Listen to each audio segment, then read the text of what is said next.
Good afternoon. Happy Friday to everyone who may or may not be watching. Today, we are in a good spot to talk about the simple question that has a lot of complicated answers: how to protect your small business from hackers. Cybersecurity is on the rise. More and more people are investing and asking what can they do to protect themselves. We have seen so many things in the past few years that have just shown the highlighted importance that business has to pay attention to when it comes to cybersecurity. Today, I'm going to go ahead and take you through the presentation and sort of talk you through what the scenario is, what's going on in the world, what's fear mongering, what's not fear mongering, and what can you, as a small business owner or anyone who works for a small business, do about it.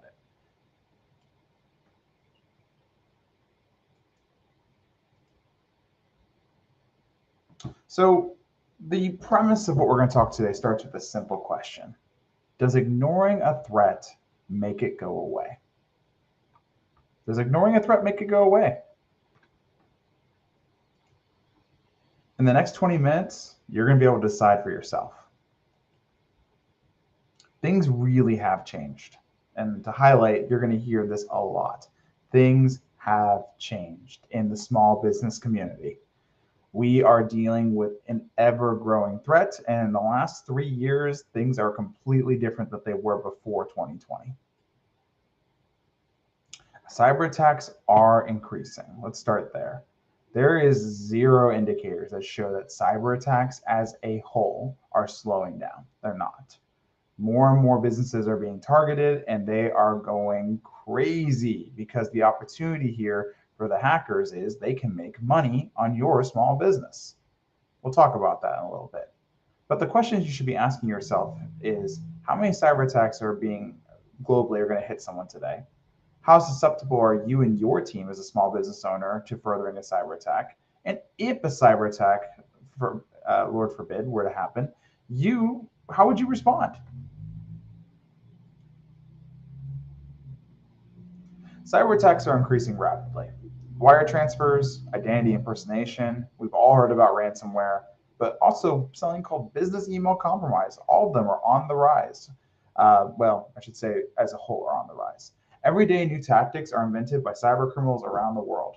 To give you an example, one of the ones that we've been hearing more and more that's growing is just flat out simple extortion. I will take a copy of all the stuff that either you're legally not supposed to disclose to other people, regulations, or you don't want disclosed to other people, intellectual property, business plans, financials. And if you don't pay me as a hacker, I'm going to go and dump this on the internet or call your local reporter. That's been a new one we've been dealing with. Data breaches are going through the roof. 2021, this is 2-year-old data. We saw 5.1 billion breached records. That 5.1 billion. The data breaches that we're seeing are causing stress for employees at affected companies. If you've ever worked for a company that has a data breach, you will attest to this. If your company or your employer gets hacked, things get stressful really quick. And to top it off, Homeland Security, warns U.S. businesses to be prepared for foreign state actors and cyber attacks associated with them.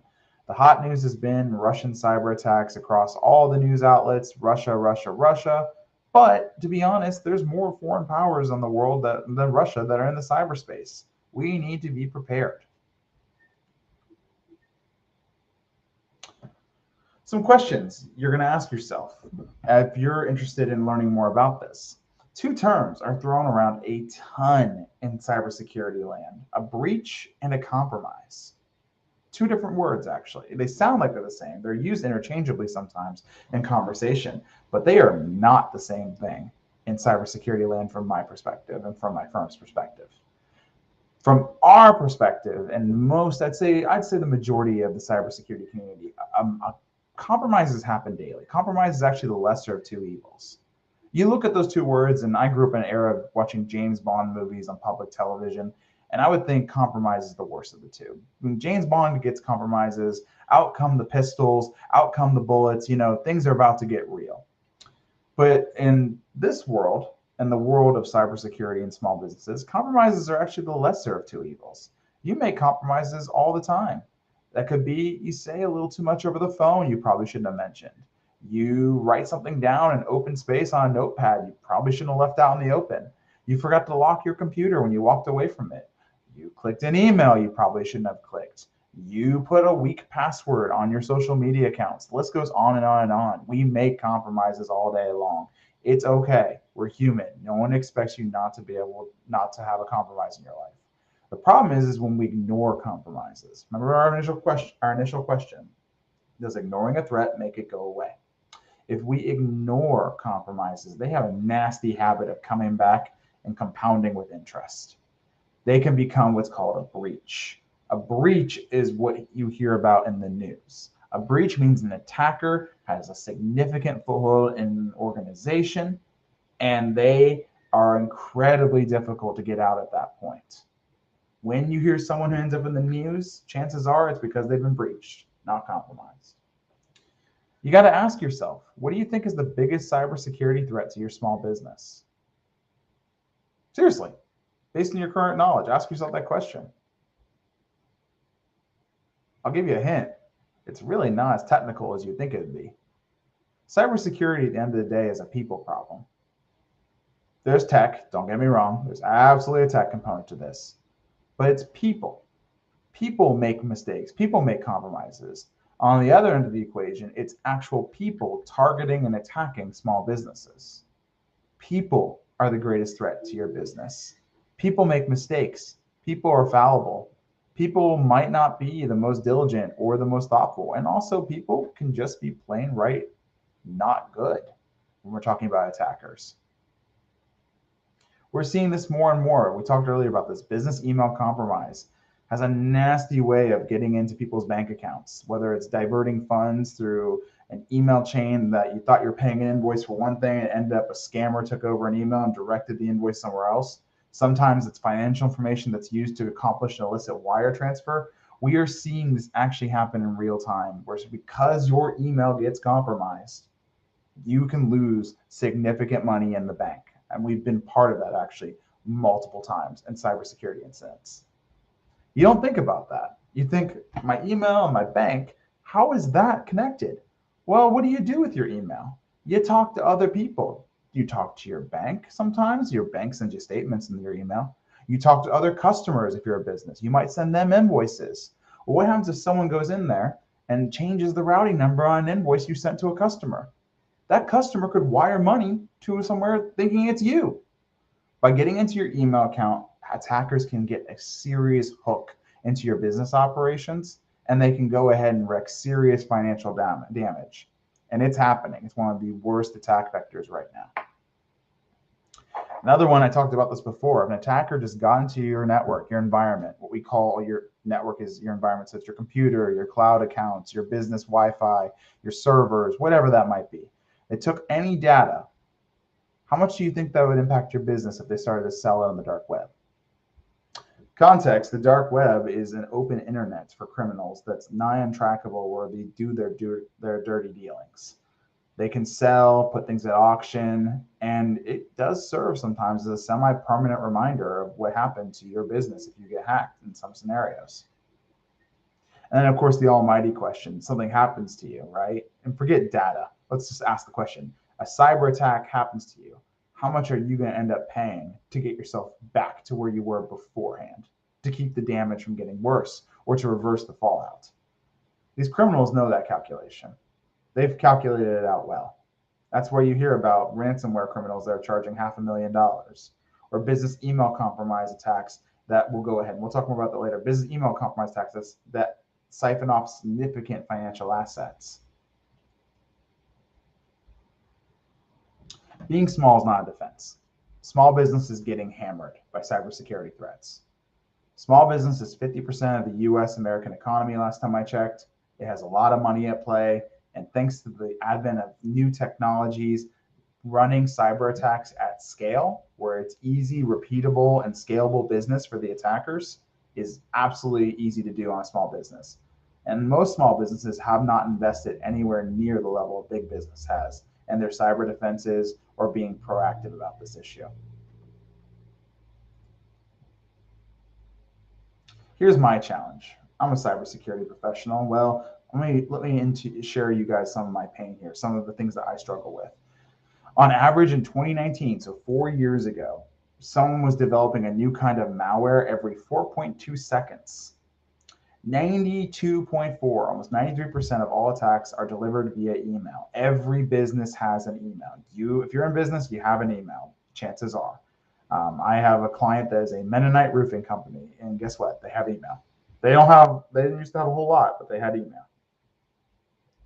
On average, it takes 207 days to discover a data breach. When these attackers get their hook, when they get into the environment, they don't often make a move straight off the bat. They'll linger sometimes, most of the time actually, to figure out what's their play. How do they make the most money? Remember, being a hacker is all, in the most part nowadays, all about making money. It's a criminal enterprise. 58% of malware attack victims are small businesses. And this last stat in particular concerns me. 60% of small and medium-sized businesses go under within 6 months of a breach. Remember our terminology lesson from earlier in the presentation, compromise versus breach. A breach is super expensive, guys. It has incredible fallout compared to a compromise. You can survive a compromise. A breach, just to give you a context, I submitted a proposal recently for an environment of 5 people that got breached badly, and there were attackers in their stuff for a business of 5 people. They're looking at a cost of just shy of $10,000 just to get the attackers out. Not even counting the fact that this can impact customers, that this can impact legal things, that there are laws by this, by the way, look them up. Every state has laws about how you're supposed to handle this stuff. There's a lot of implications. Plus, if people find out, there's a reputation cost. Would you want to do business or give your credit card to a business that you know has been hacked? Most small businesses don't have the cash on hand because to survive more than 6 months. If you can survive more than 6 months, chances are you might be fine. History's taught us that we have a sort of a short-term memory when it comes to data breaches. It's that immediate 6 months that's really a problem. Yes, these attacks do happen here. For those of you who are already aware, I am located in good old Columbus, Ohio. Go ahead and Google cyber attacks, Columbus, Ohio, and you'll find all kinds of stuff. Let me give you some examples. St. Ambrose Catholic Parish in Brunswick. They had a cyber attack a few years ago where a hacker managed to, by getting into their email, divert nearly $2 million from them. They stole nearly $2 million from a Catholic parish just by getting into their email. A large law firm downtown had a ransomware incident that cost them millions of dollars. And even small businesses. There was a business in Dublin a few years ago that was put in Dublin, for those you don't know, is a suburb city of Columbus right here in town, was put out of business by a ransomware attack. They were 20 employees. Poof, gone. And that's just the immediate things I can find on Google. You Google right now, what is the biggest threat to my small business? And that comes back the first search result. And I'll do it right now to check on this. Look, google.com. What is the biggest threat to my small business? It changed. Of course, it's inflation. It was phishing until about 2 months ago. So I'm glad I did that one on the call. But you still a huge threat. And you can see here, it's happening across the board. So that raises the question, and this is where a lot of small business owners just don't know what to do. If it's a hacker's job to steal your information, and they treat it as such, and some of the security community prefer to use the term cyber criminal as opposed to hacker. So for the rest of this conversation, we're going to call them cyber criminals. If it's a cyber criminal's job to steal your information, they treat it as such. How do you manage this risk? Where do you start to even identify what security weaknesses you have? Like, where's the starting line look like? And then, of course, the almighty question, is now the time to manage your risk? Are you even going to start at all? What's your first step? You need to identify your current risk exposure. Let's start there.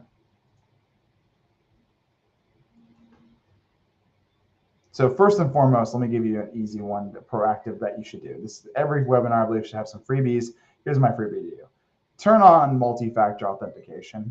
That's that thing that when you sign in with your username and password, it texts you a code or sends you a notification on your phone to hit. That needs to be on everywhere. In this day and age, just running with just a username and password on your online services, especially critical ones like your financial accounts or your email or your social media, no bueno. It's not good. It will get you in trouble, and it's one of the number one ways to help mitigate some risk. Number two, look at getting into a password manager. A password manager is a great tool, and they've gotten some bad press lately with the fallout behind LastPass, if anyone's heard about that. But there are amazing password managers out there. And what they do basically is they remember your passwords for you, so you're not reusing the same password on every website, because you can only remember so much in your head. But you can make 25, 35, 45 good passwords that are different across the board and copy and paste them into your logins from a password manager. They make having every website with its own password feasible and honestly convenient once you get used to them. Last but not least, and this is my opinion, connect to a security specialist with your business. You need to connect with a security specialist. This is getting dangerous. One of the most major risks to any small business is a cybersecurity incident. We are all connected. I mean, our money, for Pete's sake, is ones and zeros. When's the last time you went to your bank account as a business and said, give me everything in your bank as cash, right? Like, give me all my money in cash. Nobody does that. I actually have a story. A while back, I tried to take out a large sum of cash to buy a used car a few years ago at a local credit union. Couldn't do it. Went in and said, hey, I've saved this money up. I want to pull out my $15,000. And they said, nope, we can only give you 5. You got to give us 48 hours to actually get the cash to pay you. We learned this week from the banking crisis, your money's numbers, ones and zeros. It's time to take security seriously because your entire life is moving digital, whether you like it or not, especially with your business. So what would a security specialist even do? Let's start there. Well, the first thing they're going to do is figure out how risky your business is, right? Like every business is unique. Every business is unique in the sense that it has unique risks and unique opportunities. They're going to look at your current security position. They're going to determine how susceptible your other business is to attack, if at all. They're going to examine how likely your staff or employees are for enabling, remember that compromise thing, any kind of cyber attacks. And they're going to look at physical or procedural weaknesses that in a business that could enable attack. They're going to bottom line it for you, and they're going to tell you, hey, this is what you need to be concerned with. That's what a security specialist, first and foremost, is going to do. They are going to require your participation. You're going to need to have someone on your team in a leadership role help work with them. And this is a big one because a lot of people think, well, I'm a busy business owner. I don't have time for this. And I get it. I'm a business owner too. I've got a team of 10 people underneath me. They take a lot of time, care, and attention. And even I love those guys. They take a lot of time. You need to be leadership present. Leadership needs to be present in this process because it's a big deal to your business. You need to allow for physical review and give the security specialist the data they need. And sometimes it's a bit uncomfortable because you know in the back of your mind what they're going to find. But like anything, it's like holding information from your lawyer or not telling your doctor all your symptoms. If you're not giving the security specialist the full information they need to make a good diagnosis or a good recommendation, they're only going to be able to help you so far. So participation is essential. This is our process to give you an idea of what we do. So we meet with the executive sponsors on a team. We go through any security policies you may or may not have. We look, if you have a physical office, we look at that. If you don't, that's fine too. We look at what we call your network. And your network is your cloud environment, the cloud services you use, the routers if you have an office, the Wi-Fi, the computers themselves, mobile devices if you let your employees use their phone to check their email. We look at what data you handle. Some businesses have more data than others. For example, if you're running an attorney's firm, a law firm, you're going to have a lot of data, whereas opposed to if you're a restaurant, maybe not so much. We need to look at what we're dealing with. Intellectual property, that's the stuff that makes your business shine. We want to make sure that stuff's safe.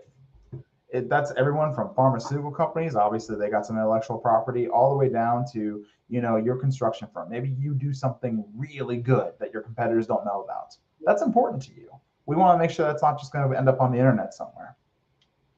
We look at the equipment that people are using, the systems that they're using, the permissions that they're using. We, of course, do dark web research. The dark web right now is a treasure trove of historical facts. I find companies that were hacked 10 years ago on the dark web consistently, all the time, and they never knew it because the dark web was posted. And the problem is, if I can check the dark web, anybody else can too. It's actually not that hard. There's a website called haveibeenpwned.com. Go check it out. Type your email address in, see what it spits out. A lot of stuff has happened behind the scenes that you would never be notified of as a small business owner that has a detrimental effect on your business.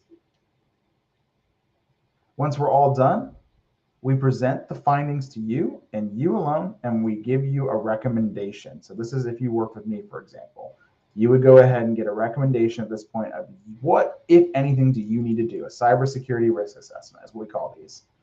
And then, only then, would we proceed to any next steps.